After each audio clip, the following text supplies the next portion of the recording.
¿Recuerdas Siemens? Sí, aquella compañía alemana que durante años fue sinónimo de móviles innovadores. Hoy, cuando alguien menciona Siemens, lo más probable es que muchos respondan con algo como, sí, esos teléfonos viejos con botones, y si tienes menos de 25 años, tal vez ni siquiera los llegaste a conocer. Pero lo cierto es que Siemens fue mucho más que una marca de móviles curiosos. Fue una de las empresas tecnológicas más importantes del mundo, incluso más influyente que Apple en algunos momentos de su historia.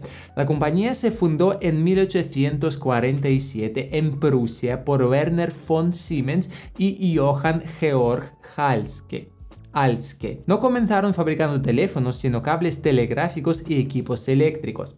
Ya en 1848 construyeron la primera línea telegráfica de larga distancia en Europa, uniendo Berlín con Frankfurt a lo largo de 670 kilómetros. Poco después, sus cables cruzaron medio planeta, conectaron Europa con India y hasta enlazaron Irlanda con América del Norte, y en 1866 Werner Siemens descubrió el principio de la dinamoeléctrica, pues base de generadores modernos. Fue un avance comparable a lo que hoy sería, no sé, el anuncio de nuevo Tesla, revolucionario, ¿vale? Un salto tecnológico que cambió industrias enteras. Pues durante más de un siglo Siemens creció en sectores tan variados como la energía, la medicina y las comunicaciones. En 1966 se reorganizó oficialmente bajo el nombre único de Siemens AG, que todavía conocemos hoy. Pero vayamos a lo que nos interesa más, a los móviles. El primer intento de Siemens en este campo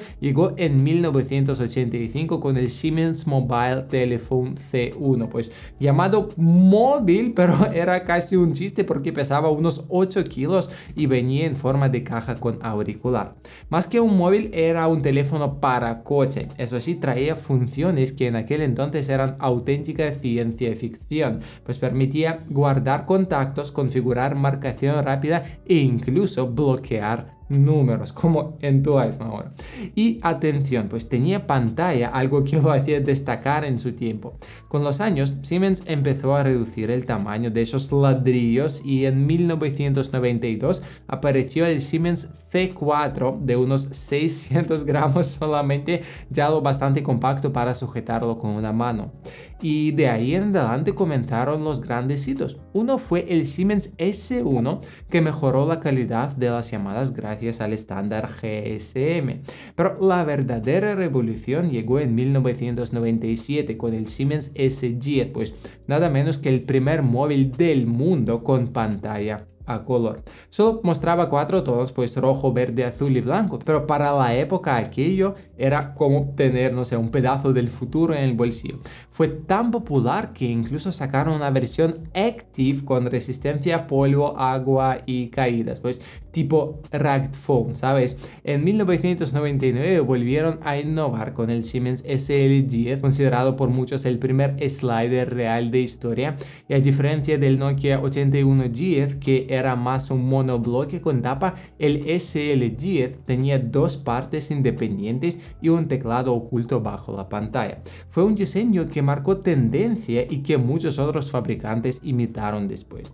Y gracias a esos avances, Siemens logró en el año 2000 una cuota del mercado del 6.5%, poniéndose a la altura de gigantes como Ericsson y Motorola. Y lo mejor estaba por venir. En 2001 lanzaron uno de los móviles más recordados de su historia, el Siemens SL45. Este modelo fue una auténtica joya tecnológica porque fue el primer teléfono del mundo con reproductor MP3 integrado y soporte para tarjetas de memoria externas. Venía con base de carga, auriculares, sincronizador y una tarjeta de 32, no gigas, sino megas, pero 32. Además, tenía grabadora, agenda, conexión de infrarrojos y teclas personalizables. Era un teléfono adelantado a su tiempo, aunque también bastante caro. Rondaba a los $500, lo que lo hacía inaccesible para muchos usuarios. Para abaratar esos costes, Siemens lanzó después versiones más simples. De ahí surgió el Siemens SL42, prácticamente idéntico al SL45, pero con un kit un poco recortado. Ya no traía base de carga ni auriculares y la tarjeta de memoria pasó de 32 megas a unos modestos 16 megas, doble menos. Poco después lanzaron también el SL45i, que sí supuso una mejora real, pues batería de mayor duración y un firmware actualizado que añadía soporte para aplicaciones tipo Java. Y créeme, a principios de los años 2000, pues gastar dinero en apps Java era un auténtico vicio. Había quien se dejaba más dinero en juegos Java que en salir con su pareja, ¿sabes? Lo curioso es que esa actualización también se podía instalar en los SL42 y SL45 normales. Eso dio origen a toda una comunidad de fans y modders que empezaron a modificar la ROM, añadir funciones y personalizar los móviles a su gusto. Esos modelos no solo marcaron una época, también crearon una legión de usuarios fieles. Nos sorprende que en 2002 la cuota del mercado de Siemens subiera hasta el 8%, superando incluso a Sony Ericsson. De Sony Ericsson tengo un vídeo separado que debes encontrar por aquí o al final del vídeo. Y pues envalentonados por ese éxito, Siemens decidió dar un salto a los smartphones. Y así nació el legendario Siemens SX1. El Siemens SX1 fue probablemente uno de los móviles más raros y a la vez más emblemáticos de la marca. A nivel de diseño, Siemens se la jugó fuerte. Querían que pareciera un mini ordenador de bolsillo tipo PDA con una pantalla grande para la época y los controles justo debajo. El problema fue el teclado numérico, que lo pusieron a los lados de la pantalla, pues el resultado, escribir un SMS era una tortura. En serio, más fácil era ir a la casa del amigo y decirle qué tal, cómo te va, que mandarle un mensaje SMS con ese teclado. Siemens inventó salvar el diseño, incluso lanzando un juego llamado Type Gun para que los usuarios entrenaran a escribir en ese teclado lateral, pero ya te lo imaginas, casi nadie se acostumbró. Eso sí, ser raro y llamativo era lo que buscaban, vaya lo que consiguieron. Incluso hubo ediciones limitadas como la Siemens SX1 McLaren Edition que lo convirtieron en objeto de colección. Lo curioso es que más allá de su apariencia estrambótica, el SX1 era un smartphone completo con Symbian 6.1. Permitía instalar aplicaciones, navegar por internet y tenía un procesador de 120 MHz, 4 MB de RAM y hasta una cámara integrada de una calidad tan mala que hoy en día hasta un juguete la superaría, pero bueno. Incluso traía una app de realidad aumentada primitiva llamada Moses, en la que usabas la cámara para cazar mosquitos virtuales. Para 2003 esto sonaba a magia, y aunque su precio era alto, unos $700, el SX1 vendió bastante bien y le dio prestigio a Siemens como fabricante que se atrevía a innovar. En paralelo, Siemens mantenía una línea de móviles más convencionales y accesibles como el M55 o el S55. Ese último tenía algo que hoy puede parecer un poco surrealista, una cámara externa que se conectaba al puerto de carga. Así era la transición a fotografía móvil en esos años, ¿no? Con esa mezcla de modelos raros y otros prácticos, Siemens llegó a superar en ventas a marcas como LG y Sony, pues fue su momento de gloria máxima. Y después de hablar de cómo Siemens revolucionaba el mercado con móviles innovadores, me gusta pensar en qué gadgets actuales cumplen ese mismo papel, pues hacer la vida más fácil y práctica. Y uno de ellos para mí es el Symbol TP Nano, un sistema de transmisión inalámbrica que básicamente te libra de los cables HDMI. En lugar de estar atado a metros y metros de cable para conectar tu cámara con un proyector o un monitor, con este dispositivo simplemente lo enchufas y en segundos estás transmitiendo vídeo en Full HD 1080 con una latencia bajísima, apenas 60 milisegundos.